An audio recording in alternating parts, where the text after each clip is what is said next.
প্রতিটা ভিডিওর সুন্দর পার্টই হয়ে থাকে ভয়েসটা যত সুন্দর দেওয়া যায় ভিডিওটা ততই সুন্দর হয়ে থাকে। এমন কাজেরও একটা সিস্টেম থাকে, যতটা পরিমাণে কাজ গুছিয়ে নেওয়া যায় কাজটা ততটাই পরিপাটি হয়ে থাকে।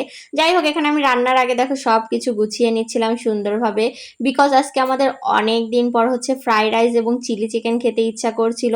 যাই হোক, এখানে আমরা রান্না অলরেডি শুরু করে দিয়েছিলাম। ভাজাভাজি শেষে কিন্তু একটু টেস্টের বিষয়টা থেকেই থাকে। আর এইদিকে অলরেডি রান্নায় হচ্ছে চিলি চিকেন তুলে দেওয়া হয়ে গিয়েছে।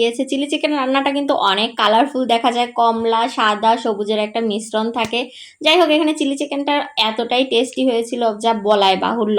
আর এইদিকে আমরা পোলাওর চালটা ভেজে নিচ্ছিলাম। আমি জানি ফ্রাইড রাইসে অনেকে পোলাওর চাল ভাজে না, বাট আমরা ভেজে রান্না করি। পোলাওটা পারফেক্টলি রান্না করে নিলে কিন্তু অনেকটা পারফেক্টনেস আসে, যেটাতে এলোমেলো হওয়ার কোনো চান্সেস থাকে না।